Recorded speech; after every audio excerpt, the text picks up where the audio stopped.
है मसीह का प्यारा वचन, ये है वचन, प्यारा वचन, यीशु मसीह का प्यारा। परमेश्वर के धन्य नाम की महिमा हो।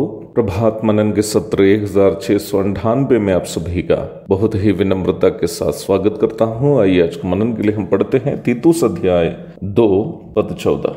जिसने अपने आप को हमारे लिए दे दिया कि हमें हर प्रकार के अधर्म से छुड़ा ले और शुद्ध करके अपने लिए एक ऐसी जाति बना ले जो भले भले कामों में सरगर्म हो। पिछले दिन हम संक्षेप में ये देखे थे कि बाइबल की परिप्रेक्ष्य में भले काम किसे कहते हैं। मैं उस महत्वपूर्ण सच्चाई को पुनः इस प्रकार कहना चाहता हूँ। कोई भी काम जो हम करते हैं या करना चाहते हैं तभी परमेश्वर की नजर में भला काम हो सकता है यदि हम उस काम को परमेश्वर के नैतिक स्वभावों की परिपूर्णता का स्तर में करता हो। यह तक हम उद्धार प्राप्त मसीहियों के भी शरीर पाप से प्रदूषित होने के कारण परमेश्वर के नैतिक स्वभावों की परिपूर्णता में कोई काम करना हमारे लिए लगभग असंभव की बात है। रोमी अध्याय 7 पद 18 से 20 तक प्रेरित पौलुस यही बात कहते हुए आप पढ़ सकते हैं। उदाहरण के लिए प्रेम को ही लीजिए। प्रेम परमेश्वर के नैतिक स्वभाव में से एक है। पहला यूहन्ना 4:8। परमेश्वर के प्रेम की परिपूर्णता मित्रों के लिए यहाँ तक प्राण भी देना है। यूहन्ना 15:13।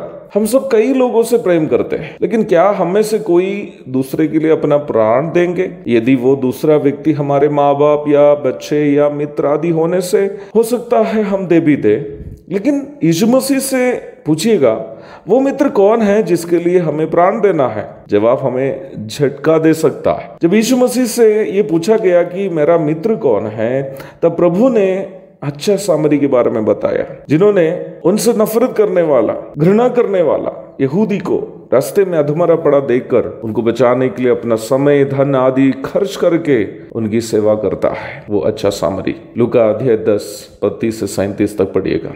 अर्थात परमेश्वर के प्रेम की परिपूर्णता इतना है कि वो अपने दुश्मन को भी बचाने के लिए अपना प्राण दे देता है। वो परिपूर्णता हासिल करना हमारे लिए आसान नहीं है, परंतु मसीही जीवन की बढ़ोतरी उस स्तर की ओर बढ़ते रहना है। परमेश्वर के नैतिक स्वभावों की परिपूर्णता की ओर बढ़ते रहना ही वास्तविक मसीही जीवन की बढ़ोतरी है।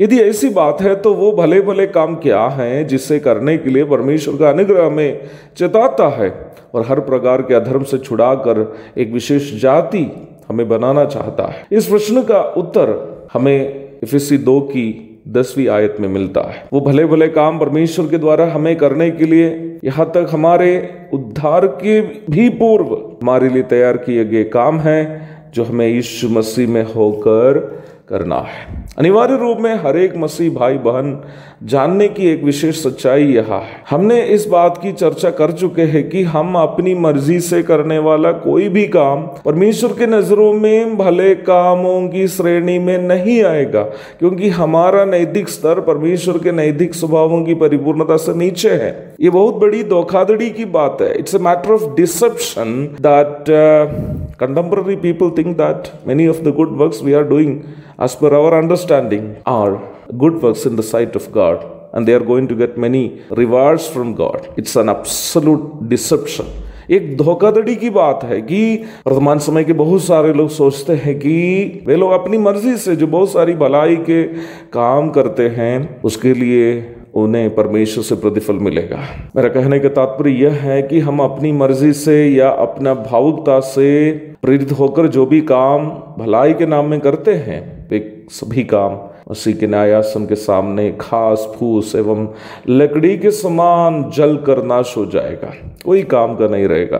पहला कुरिन्थियों अध्याय 3 पद 11 से 15 तक में यही बात बताई गई है। चाहे वो काम सुसमाचार प्रचार की सेवा हो या बाइबल क्लास हो या गरीबों की बेसहारों की मदद हो या फिर अन्य कोई भी भले काम, परंतु परमेश्वर के अनुग्रह से जो लोग उद्धार पाए हैं और यीशु मसीह में है, वे यदि पहचान पाता हो कि परमेश्वर ने उन्हें करने के लिए कौन सा भला काम पहले से निर्धारित कर रखे हैं और वे उसे करते हैं, तो उन भले कामों को मसीह के न्यायासन के सामने वे प्रतिफल पाएंगे और वे विशेष पदवियों में रहकर मसीह के साथ उनके 1000 वर्षीय शासन में और वैसे ही नई धरती और नई आकाश में मसीह के साथ वे राज करेंगे। अन्य विश्वासी वहां अनंतकालीन जीवन में लज्जित रहेंगे। पहला यूहन्ना 2:28। मुझे सुनने वाले प्रिय भाई बहनों, मेडिकल टेक्नोलॉजी कोर्स करने के बाद मेरी बड़ी तमन्ना यह थी कि मैं विदेश जाकर नौकरी करूंगा। बिहार आने के बाद भी प्रथम 1-2 साल मैंने यहाँ से कैसे भी निकल जाने की कोशिश करता था, परंतु परमेश्वर ने मेरी सभी कोशिश को हल कर दिया।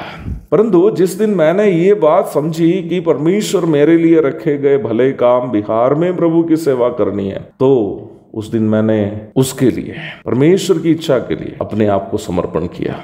आज मैं नहीं, मेरे द्वारा प्रभु बिहार में और अन्य कई क्षेत्रों में अपनी सेवा जारी कर रहा है। मुझे सुनने वाले प्रिय मसीह भाई बहनों, क्या आप जानते हैं प्रभु आपके लिए किन भले कामों को करने के लिए पहले से निर्धारित कर रखा है? क्या आप वही काम कर रहे हैं? यदि आपका जवाब नहीं है तो मैं आपसे विनती करता हूँ, अंदाजा में मसीह जीवन नहीं बिताइए, प्रभु से प्रार्थना कीजिए, प्रभु आप क्या चाहते हैं कि मैं आपके लिए करूँ? मेरे लिए निर्धारित वो भले काम क्या क्या है मुझे आप बताइए, ताकि मैं उससे जानकर उससे कर सकूं और आपकी महिमा में आगमन में मैं लज्जित होकर खड़े रहने ना पाऊं। एक और शुभ दिन की धन्य कामनाओं के साथ आज का मनन में समाप्त करता हूं। प्रभु आप सबको आशीष दे। आमीन।